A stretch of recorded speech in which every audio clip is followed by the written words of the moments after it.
pwrpas mewn rygbi cwpan yn diwy. Bale yn cael ei chysgodi gan CAIS, mas â hi i Josh Lewis drwy'r bwch.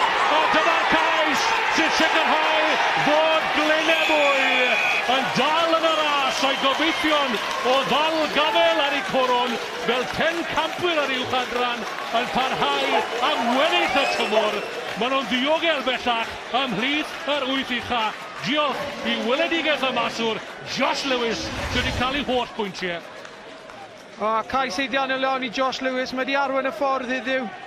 Llygadu bwlch wach hwnna ar amddiffyn a bylchiad gref trwyddo jyst yn osgoi'r dacl ac yn plymio jyst ar bwys y pist hwnna. Mae hwnna'n selio'r fuddugoliaeth.